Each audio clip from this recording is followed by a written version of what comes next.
जय हिंद दोस्तों, वंदे मातरम। अंजू तो ऐसा लगता है इस समय सोशल मीडिया पर छाई हुई है। बेचारी अंजू कहीं ना कहीं अब इस बारे में सोच भी रही होगी कि कहीं उसने कोई गलती तो नहीं कर दी, क्योंकि भारत लौटने के उसके जो रास्ते हैं वो लगातार जिस तरीके से बंद किए जा रहे हैं, उनको देखकर कोई भी यही सोच सकता है कि यार ये आखिर चल क्या रहा है। और वैसे भी आज की तारीख में अगर हम देखें तो अंजू का पाकिस्तान में जिस प्रकार से प्रोपेगेंडा की तरह इस्तेमाल किया गया वो भी काफ़ी ज़्यादा दिलचस्प रहा। लेकिन अब चीज़ें धीरे धीरे क्लियर होती जा रही हैं, चीज़ों के ऊपर से पर्दे भी उठते जा रहे हैं। तो ऐसे में अंजू का आने वाला समय में क्या होगा ये तो कोई नहीं बता सकता। लेकिन हाँ, एक बात ज़रूर है कि पाकिस्तान जाकर अपने सोशल मीडिया फ्रेंड नसरुल्ला से निकाह करने वाली अंजू और फातिमा के भारत लौटने का इंतज़ार बहुत किया जा रहा है। अब बात अगर इंतज़ार की हुई है तो इस बात को ऐसे भी समझिए कि जादू टोना या यूँ कहें वशीकरण या काला जादू, ये चीज़ें कुछ ऐसी होती हैं जो हमारे बीच में ही होती हैं, लेकिन हम उनके बारे में बात ज़्यादा करते नहीं। लेकिन हाँ, सुनना हर कोई चाहता है। अगर आप भी सुनना चाहते हैं तो हमने ये एक नया पॉडकास्ट बनाया है टैरो कार्ड रीडर चेष्टा जी के साथ, जिन्होंने इन सभी चीज़ों के ऊपर, जिन्न के ऊपर भी काफ़ी सारी बातें बताई। इसको जाकर ज़रूर देखिएगा। डिस्क्रिप्शन में आपको इसका एक लिंक मिल जाएगा और आई बटन पर भी आपको इसका लिंक मिल जाएगा। और फिर कमेंट में बताइएगा कि आपको ये लगा कैसा। तो जब हम अंजू के इंतज़ार की बात कर रहे हैं तो भाई जाहिर सी बात है, भारत में इसका काफ़ी बात जिक्र चल रहा है, क्योंकि नसरुल्ला जो है पाकिस्तान का, उससे मिलने के लिए पहुंची अंजू ने पहले कहा था कि वो 2-3 दिनों में हिंदुस्तान वापस लौट आएगी। इसके बाद उसने कहा कि वो 4 अगस्त को वापस आएगी। यानी अगर अंजू की पहले कही गई इन बातों पर यकीन करें तो अंजू को अगले कुछ ही घंटों में हिंदुस्तान में होना चाहिए। मगर क्या ये बात में सच में अंजू हिंदुस्तान लौटेगी, इस बारे में कितनी सच्चाई है कोई नहीं जानता। ऐसा ही सवाल सरहद पार भी लोगों के जहन में है। क्या अंजू वाकई 4 अगस्त को ही भारत वापस चली जाएगी, या फिर अंजू की ये कहानी अब बदल चुकी है? और ये सवाल इसलिए भी उठ रहा है क्योंकि पाकिस्तान में अंजू की स्टोरी में लगातार ट्विस्ट आ रहे हैं। इसी बीच जब आखिरी बार अंजू की बात मीडिया से हुई थी तब अंजू ने कहा था कि आप लोगों ने वापस आने लायक मुझे छोड़ा नहीं।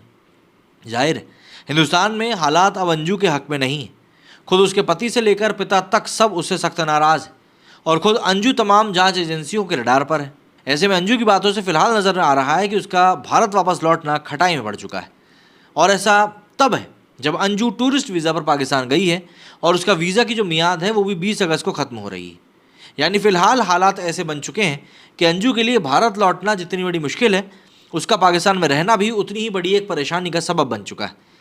दूसरे लफ्ज़ों में अगर कहूँ तो अंजू के लिए फ़िलहाल हालत इधर कुआं उधर खाई वाली हो चुकी है। ऐसे में सवाल उठता है कि आखिर अंजू के लिए ऐसे हालात पैदा क्यों हुए कि उसका भारत आना ही मुश्किल हो गया। असल में जैसे जैसे तारीख बदलती गई, अंजू की कहानी में ट्विस्ट भी आते गए। सबसे पहले 23 जुलाई को अंजू के घर वालों ने बताया कि भैया वो बिना बताए घर से चुपचाप पाकिस्तान चली गई, और तब बाकी लोगों के साथ साथ खुद अंजू के घर वाले भी हैरान रह गए। लेकिन अंजू ने पाकिस्तान से ही ये कहकर मामले को ठंडा करने की कोशिश करी कि वो पाकिस्तान में अपने एक फेसबुक फ्रेंड के पास घूमने के लिए आई है और कुछ दिनों में वापस लौट जाएगी। लेकिन उस समय अंजू को शायद अंदाज़ा भी नहीं था कि मामला कितना बड़ा होने वाला है। एक वो दिन था और एक आज का दिन है। फिलहाल अंजू की ज़िंदगी में हालात कुछ इतने बदल चुके हैं कि उसका भारत लौटना ही मुश्किल में नज़र आ रहा है। असल में पाकिस्तान जाते ही अंजू ने अपने सीक्रेट फ्रेंड नसरुल्ला के साथ सीक्रेट मैरिज कर ली थी। जानकारों की माने तो अंजू और नसरुल्ला का इरादा इस शादी को दुनिया की नज़रों से छिपाए रखना था, ताकि अंजू शादी करके आराम से हिंदुस्तान लौट सके और यहाँ से अपने बच्चों से मिलकर या फिर उनके साथ लेकर दूसरे मसले निपटा कर फिर से नसरुल्ला के पास पाकिस्तान जा सके और ख़ुद को नसरुल्ला की बीवी यानी कि एक पाकिस्तानी नागरिक की पत्नी बताते हुए अपने लिए लॉन्ग टर्म वीज़ा या नागरिकता की मांग कर सके। लेकिन पाकिस्तानी मीडिया और ब्लॉगर्स ने अंजू और नसरुल्ला का सारा प्लान ही चौपट कर दिया। 25 जुलाई को न सिर्फ एकाएक पाकिस्तान से अंजू और नसरुल्ला की शादी की खबर सामने आई, बल्कि देखते ही देखते दोनों का निकाहनामा और धर्म बदलकर अंजू से फातिमा बन जाने का, नसरुल्ला से शादी करने का हलफनामा तक सामने आ गया। दोनों अपरदीर के वादियों में घूमते और फोटो खिंचाते भी नजर आए और शादी के लिए संगीनों के साय में उनके कोर्ट में जाने की तस्वीरें भी सामने आ गईं। ऐसे में अंजू और नसरुल्ला ने कुछ देर तक तो इन बातों को झुटलाने की कोशिश करी, लेकिन जब सबूतों ने उनके झूठ की चुगली कर दी तो फिर दोनों ने धीरे धीरे मीडिया से बात करना और लोगों से दूरी बनाना शुरू कर दिया। और अब ऐसा वक्त आ चुका है जब शादी हिंदुस्तान लौटने के सवालों पर अंजू बेचारी भड़कती हुई दिखाई देती है। अब देखिए, एक बात जाहिर है कि अंजू की शादी की इन खबरों से उसके घर वालों भी खासे नाराज़। अंजू के पति अरविंद ने जहां अंजू की इस हरकत पर हैरानी जताई, वहीं उसके पिता गया प्रसाद डेविड ने तो अंजू से सारे रिश्ते ख़त्म करने की बात कह डाली है। घर वालों की नाराज़गी का असर ये हुआ कि अंजू पाकिस्तान से अपने पति अरविंद को फ़ोन कर उसी पर बरस पड़ी और गाली गलौज तक करने लगी। हालांकि पति से इस लड़ाई झगड़े के बीच भी उसने बच्चों के लिए भारत आने की अपनी बात दोहराई। लेकिन सवाल ये भी है कि घर वालों को बगैर बताए और अपने पहले पति से बगैर तलाक लिए पाकिस्तान चले जाने पर अंजू के लिए उसके घर के दरवाजे तो फिलहाल बंद हो चुके हैं। वहीं पाकिस्तान में अंजू पर तोहफ़ों की बारिश तो हो रही है। कोई अंजू को प्लॉट दे रहा है, कोई अंजू को दुकान दे रहा है, कोई कागजात दे रहा है, कोई उसे नौकरी देने की बात कर रहा है, तो कोई अंजू का ईसाई धर्म छोड़कर इस्लाम कबूल कर पाकिस्तानी नागरिक नसरुल्लाह से शादी करने पर गर्व की बात कर रहा है। तो ऐसे में बात ये आ जाती है कि इन हालात में फ़िलहाल अंजू के पास क्या ऑप्शंस हैं। तो देखिए, वो भारत भी आ सकती है और नहीं भी, क्योंकि वो भारत की नागरिक है और टूरिस्ट वीज़ा पर पाकिस्तान गई है, तो फ़िलहाल भारत के दरवाजे उसके लिए खुले। ये और बात है कि शायद भारत में उसके लिए घर के दरवाजे बंद हो चुके हों। भारत लौटकर वो अपने बच्चों से मिलने की कोशिश भी कर सकती है और अगर वो चाहे तो उन्हें अपने साथ पाकिस्तान ले जाने का दावा भी कर सकती है और उनके लिए भी वीज़ा या नागरिकता की मांग कर सकती है।